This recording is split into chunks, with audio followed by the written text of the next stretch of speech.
Focus is a lost art. And someone said that focus, the ability to focus, it's a superpower in our time now because of the glut of information, glut of disruptions. And there's also a research that on the average, around 150 times a day, we check our phones.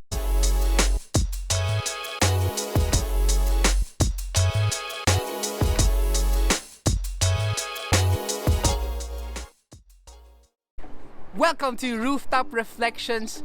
Again, thank you for posting, commenting your greatest distraction in this enhanced community quarantine. And the reason we ask that, because these distractions, it is our battle every day. We face this. Diba? Araw-araw natin nakakaharap yung distraction. It's our battle, especially with the technology that we have. All the more, there's just notifications popping in, smartphones. Mali, parang sound. Mga iba-ibang sound, hindi ko lang magaya, but diba, different notifications for work, for workplace, for Viber, for WhatsApp, for email, and then sometimes you have a specific ringtone message for that greatest distraction of yours. May specific ringtone. Uso pa ba yun? So, we face that battle every day. And, of course, because of technology, it's also a good thing because itong technology na to, it brings work at the tip of our fingertips. We can be updated anytime if there's a message from your supervisors or if you get a meme, nakukuha mo agad. And of course, technology is good that we get those information as soon as possible. But of course, if it's a good thing, definitely there will also be some cons, So, maraming distractions, maraming things that can get your attention, but it's not just, remember this, it's not just the sheer number of distractions that's causing us troubles, but the ease of them being accessible.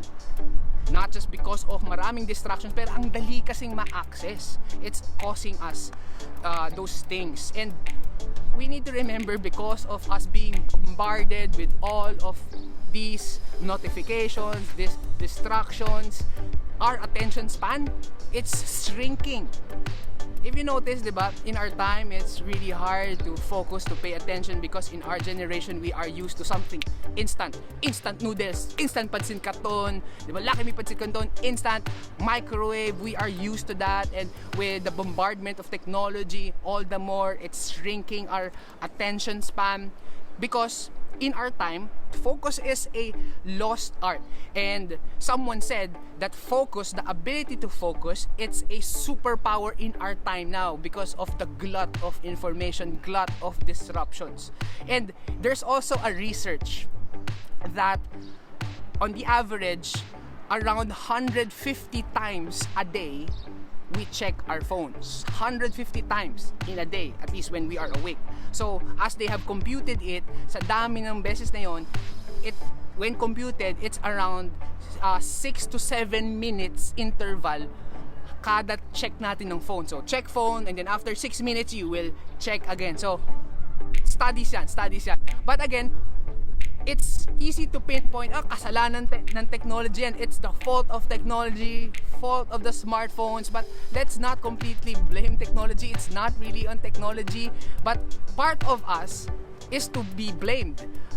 Yung pwede nating sisihin is really not technology, but really our minds, our brains. Yung brain natin, technology is just making it worse, because we need to understand, superpower din yung brain natin eh. And our brains, its default is to seek new information.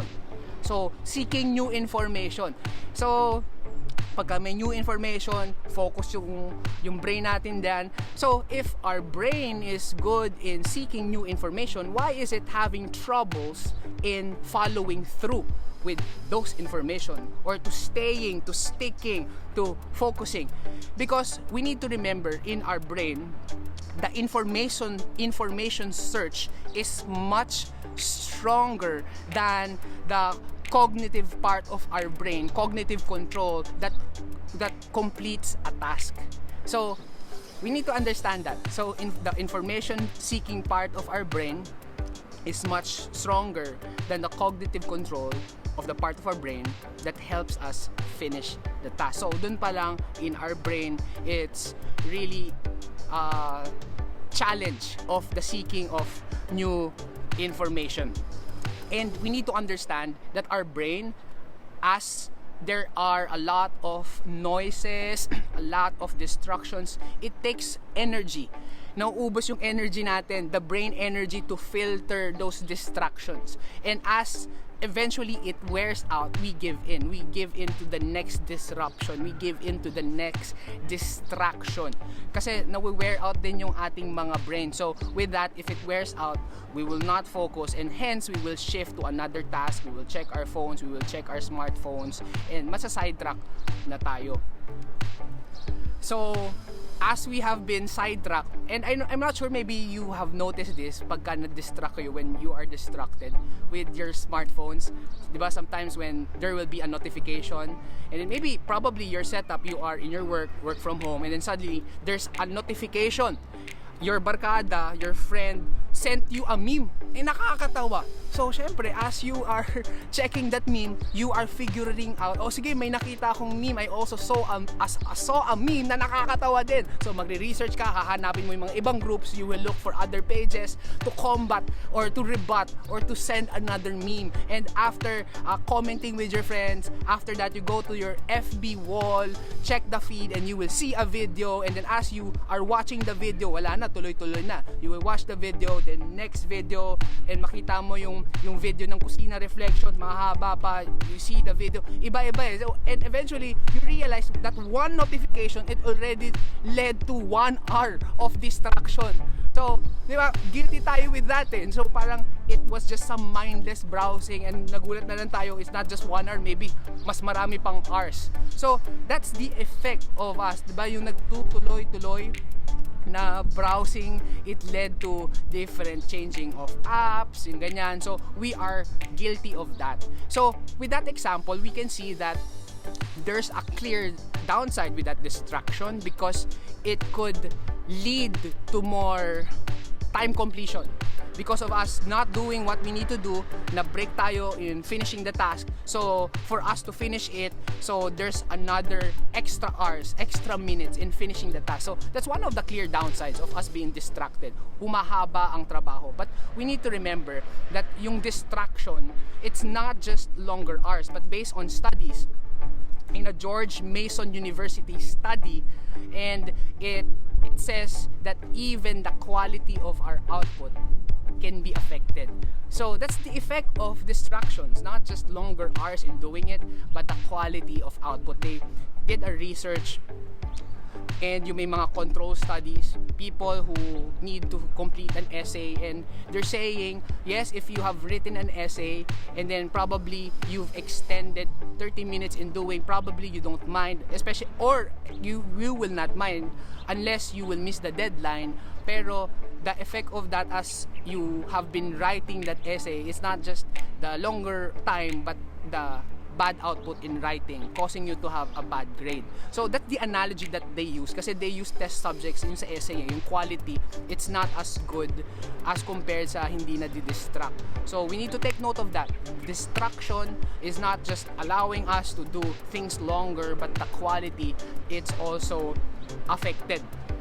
And another research, we need to understand, ito naman sa University of California. So once that you have been distracted, it was said in the research that as you have gotten back to the thing that you need to do, you need at least on the average 23 minutes and 15 seconds for your mind to be fully focused again. So imagine the time that you wasted because you have been distracted. So pagka bumalik ka na, your mind is not yet fully functional in terms of focus. So on the average, it will take 23 minutes and 15 seconds. So let that sink in. So ang dami talagang downside, negative effects of distractions. So, but the thing is, yes, now we know that it's taking a toll in our brains, and getting back to full focus, it would take much over time.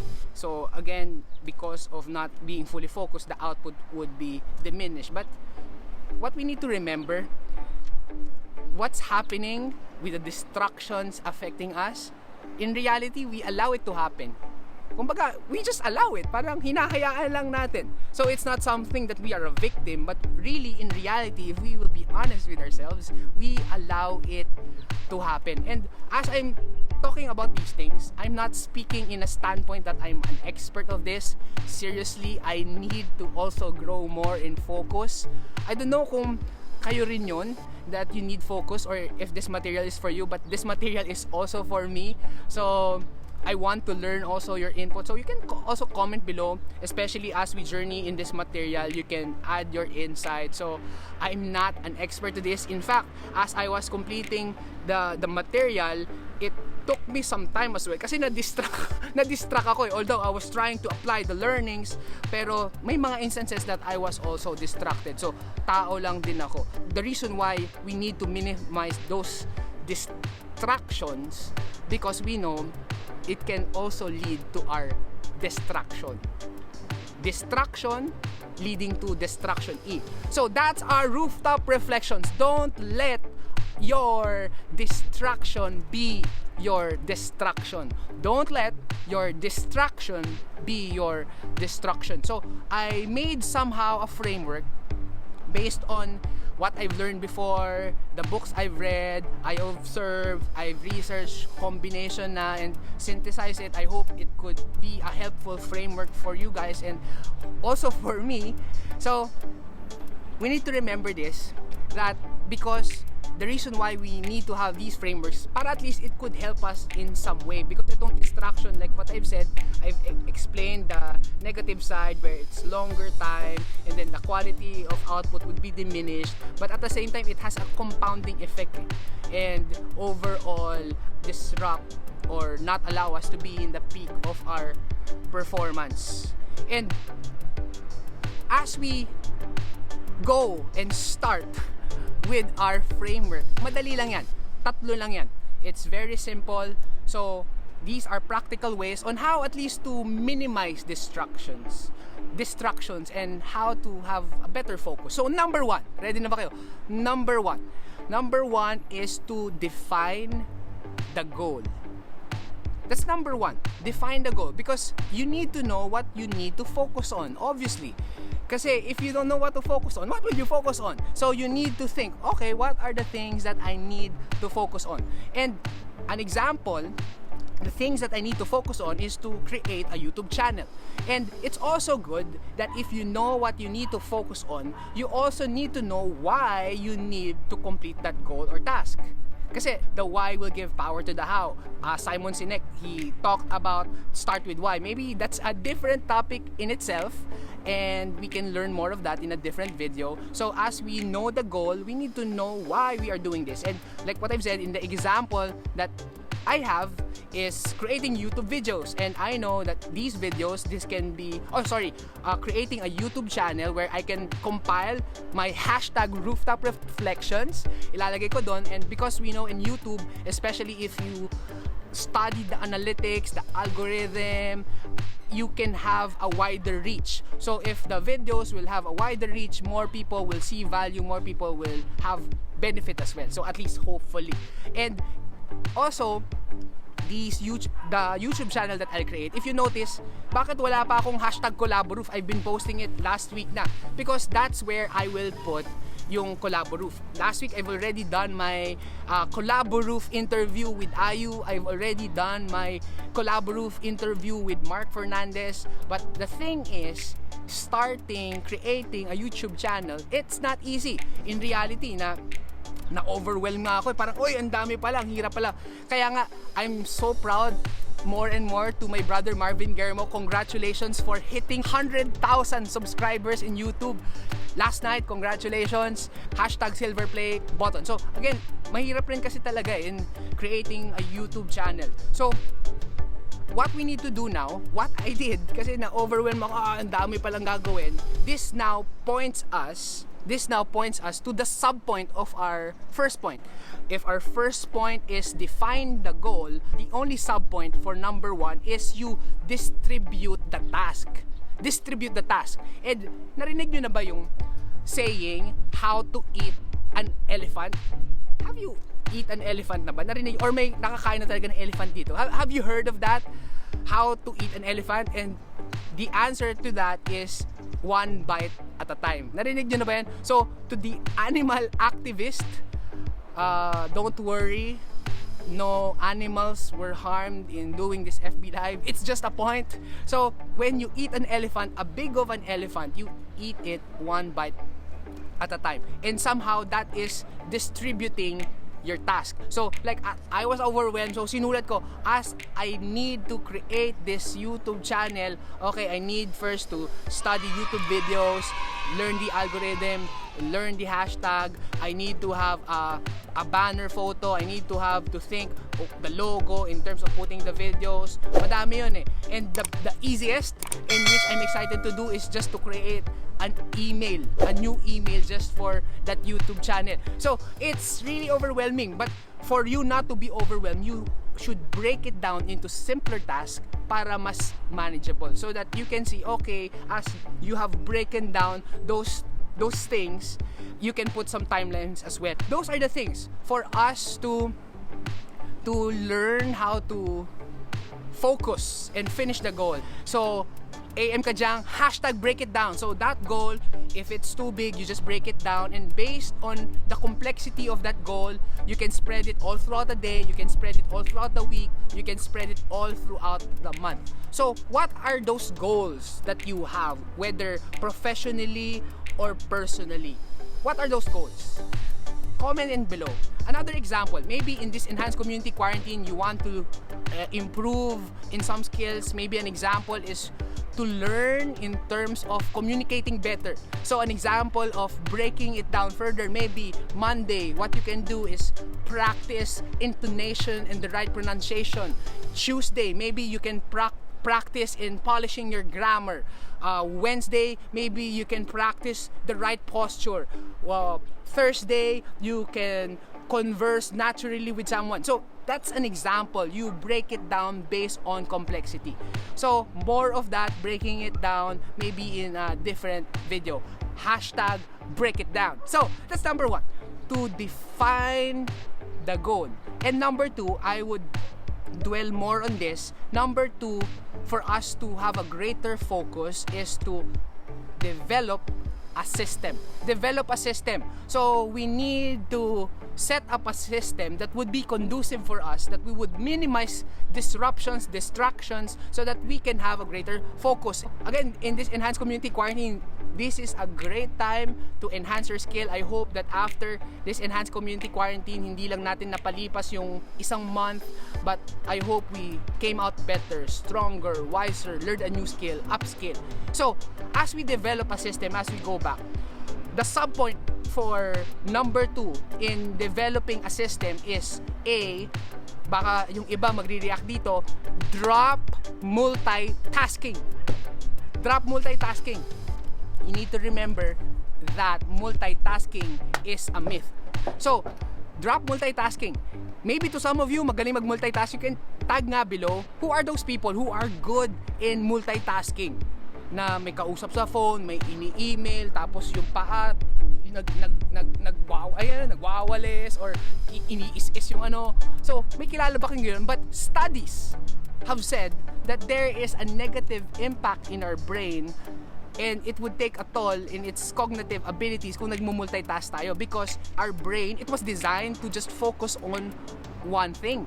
Especially if you need to think critically, kailangan talaga focus. We need to have focus. It's proven that it reduces cognitive abilities. Again, this multitasking, it not just divides attention, but there will be a cognitive penalty, meaning the output of what you will do, it would lead to more errors, and eventually it would also lead to do things better, and also in the long run it could cause fatigue. We feel like that somehow multitasking is helping, but we need to think again. especially if the things that we will do, we need to think critically. Dapat talaga full attention. Of course, there are some instances where you can do multitasking, up to you, especially kung minimal thinking naman yung kailangan and i-multitask mo, okay lang. But again, studies have proven multitasking is a myth. Our brain is just designed to focus on one thing. Star Alava, Mapua skills, yes, kasama yon. We have been trained, but based on studies, for us to reach that optimal performance, again maybe kasi we are experiencing some sort of effectivity or some sort of output when we multitask. But kasi we need to remember this the quality of output iba pa rin if it's focused. That's the first sub point. For number 2, develop a system. So kung may kilala ko yung magaling mag-multitask, tag nyo dito.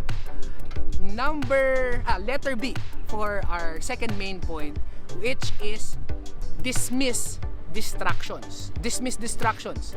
So obviously, if there are distractions, you need to make a system na hindi ka magugulo. So an example of that, if you are working, you are focusing on doing your work, what you can do is you manage the notifications. So you can manage the notifications, especially if you are in the zone of working that you need to finish work. Maybe your phone, you can put it somewhere not at arm's reach, but it's close enough where you will hear the notifications. Maybe you can, nasabi ko kanina, di ba, mute notifications of your social media, Viber, WhatsApp. Tira mo lang yung text and for the calls. And you need to create a system. Mamaya, I'll be sharing about it na hindi naman totally disregard the whole day, but you will check it na nakaschedule. So, that's for the notifications. And if you are working in your computer, your desktop, your Mac, your laptop, another tip is you use the full screen. Because sometimes when you are doing that application and then dun sa gilid biglang may nag-pop out or may nakita ka, there's a tendency to check it, to click it. So one tip is, what you need to do is to put it in full screen. So yung sa Mac, those are the tips. Put it in full screen, or maybe if it's really disrupting you kasi maybe after 5 minutes, 10 minutes nagche-check ka ng FB, na napapa-YouTube ka, why not explore of cutting the Wi-Fi, at least in some tasks that doesn't need internet connection, maybe for you when you do the material. So ano pa ba yung mga tips, working tips that you do so that you will not be disrupted? Or maybe at work or maybe at home, if it's noisy, definitely go to a different place. If there's no place to go, then maybe use earphones. So makinig ka ng music or earplugs.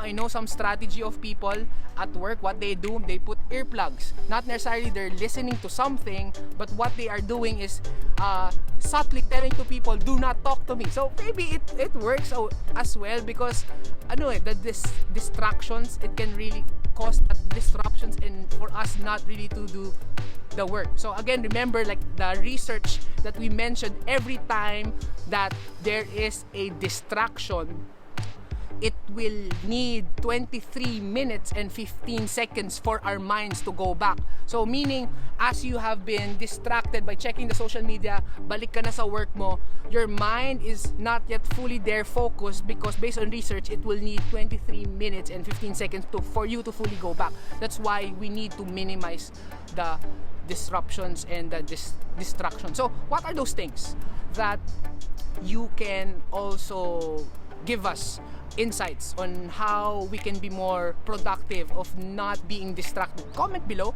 what are those distraction things that you will do so that you will not be distracted. That's the second sub-point for number 2. The third sub-point for number 2, which is develop a system, the third sub-point is determine your prime hour, your prime time. Determine your moment, determine your peak performance. So iba-ibang terms yan hinalo-halo ko na lang. The point there is, when you are working, you need to know where you are most productive, what time? What time are you most energetic? What time where your brain is functioning? Maybe to some people, they are functioning better during morning time. To some, they are functioning better afternoon time or this time, katulad ng may mga clouds. Maybe to some people, nocturnal creatures, they function better at night. You need to know all those things so that if you know those things, you will put those critical tasks kung saan ka mas alive, kung saan ka mas energetic. And as you experiment in terms of your peak hours, you need to observe the distractions, you need to observe your thought processes, you need to observe your mood, you need to observe the flow coming from your brain so that you can really establish, okay, what's my peak hour? So, ano ba yon? And then, as you have experimented it, maybe you've experimented your peak hour as 10 to 12, you need to establish it for 1 week para ma-establish mo. And then, probably next week, you experiment again, checking your peak hours into 12 to 2. So, you need to know that. So at least you know. That's already a good part wherein you know when you are most effective, when you have the most energy. And then those times where you don't need much to think critically or routine, mga paulit-ulit na task, pwede mong ilagay sa mga kahit hindi sa peak hours mo. What's important, those important tasks, those things that you need to think critically, I hope that dun mo i-match sa peak time, peak hour mo. So, that is the third sub-point where you need to determine your prime hour. And then, fourth is deploy breaks. So, bigyan ko lang na recap pa. So, again, number 1, the main point for us in focusing is to define the goal. And then number 2 is to develop a system. And then the sub-points in that is yung unang sub-point sa develop a system is to drop multitasking. B is dismiss distractions. C, determine your prime hour. And then D is deploy breaks or schedule breaks. It's tough if we continue in working and not resting. I remember I read a book before about achieving peak performance is because if tuloy-tuloy yung work, eventually we thought we did a lot of things and not leaving energy for the next day, mangyayari nun, magka-crash lang tayo, crash landing. So in short, even if for the few days you have done so much, pero in the next days, babawi, magre-recuperate. So you need to manage not just your time, but you need to manage your energy. So what I'm saying is, as you do your work, as we become focused more, we need to deploy breaks. We need to schedule our breaks. Narinig nyo na ba yung Pomodoro Technique? Pomodoro? I've been doing that before pa. Although binodify ko na rin, Pomodoro, that's a Latin word for tomato.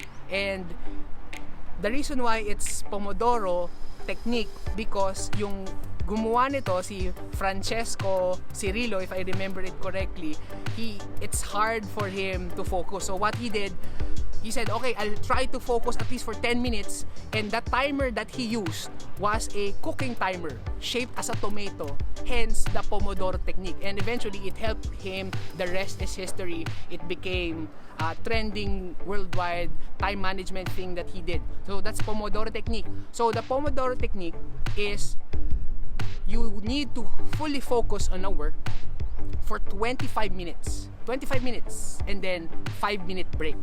So that's the Pomodoro Technique. Remove all distraction, 25 minutes focus, and then 5-minute break. And then after the 5-minute break, balik ka ulit sa another Pomodoro session, 25 minutes, and then 5-minute session. And then as you do that, you can do 4 Pomodoro sessions, like 25 minutes work or focus, then 5-minute break. After 4 sessions of Pomodoro, you can have a extended break, 15 to 30 minutes of break. Pero again, if you will start this Pomodoro Technique, maybe you can just do baby steps. You can try maybe 20 minutes of focus work and then 10 minutes of rest, or you can manage as long as you get the rhythm. So as long as you develop the rhythm in doing all of that. So yung sa Pomodoro, you need to think of such a way where hindi ka madidisrupt, and the timer of 25 minutes, and you can adjust it along the way. 25 minutes of focus work and then 5 minutes of rest. So you can modify that as well. So that's deploying break. So it's truly important that we need to have a break. So i-recap ko lang the sub-points for number 2 for us to understand in developing a system is first, drop multitasking.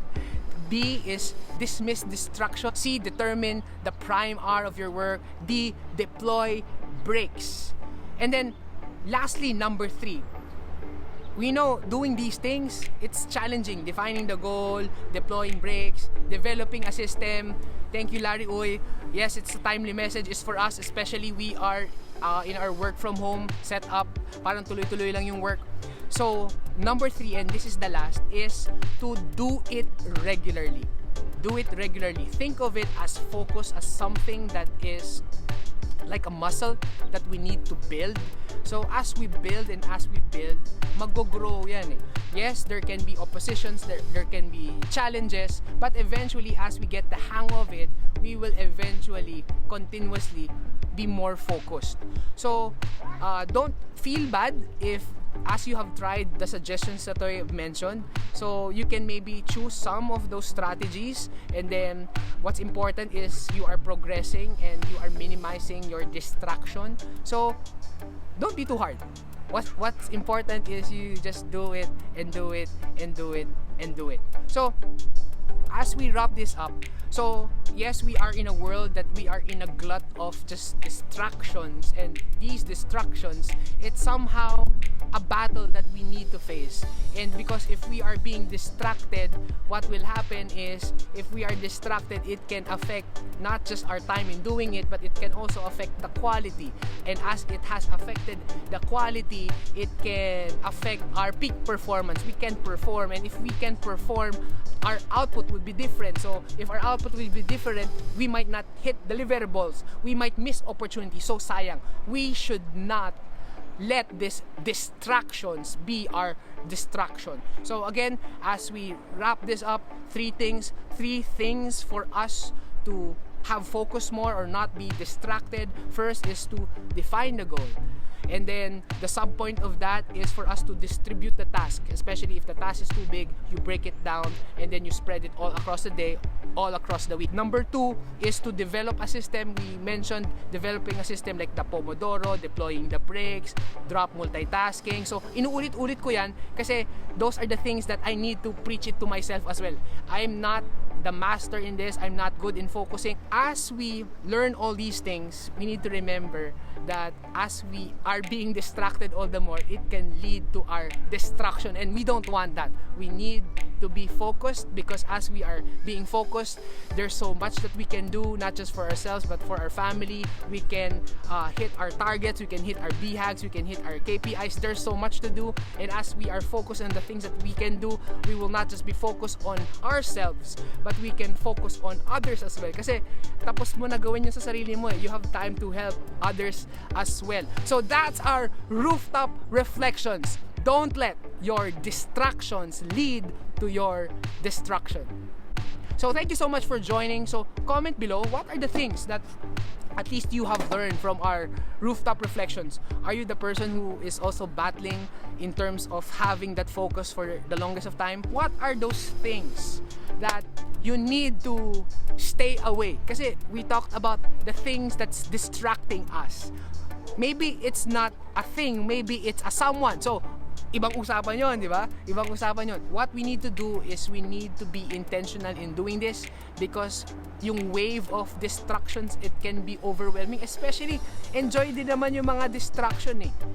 Favorite, distribute the task. Baby steps matter. Yes, we need to really do things in a progressive way. Baby steps. Kung na-distract ka ulit, hindi okay.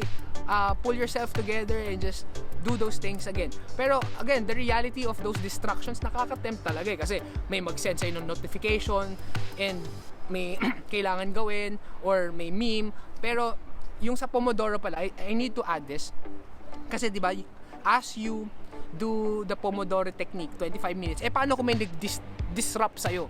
What will you say? So, one strategy is pag may nag-disrupt sa'yo, and if it's not important, what you can say is, bro, sorry, can I get back to you in X number of minutes? X number of minutes yung ilang time natitira sa Pomodoro, and say, and I get back to you after that. So pwedeng ganun, but of course, if your boss, linapitan ka, or may important, may urgent, may critical activity, and you are in the middle of that Pomodoro, okay lang, then finish what you need to finish, yung important task na yon, and then you just make that task void.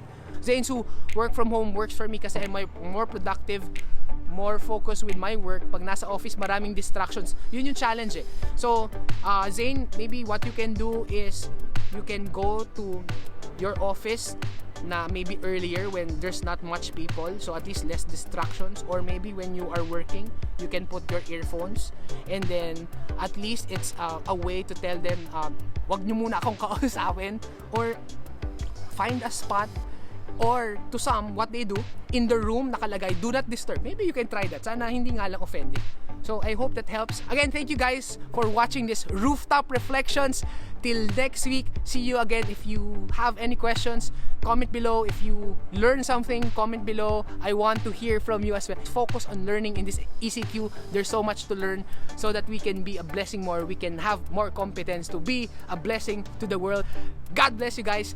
Thank you so much for joining. Comment below. Maraming salamat. Thank you.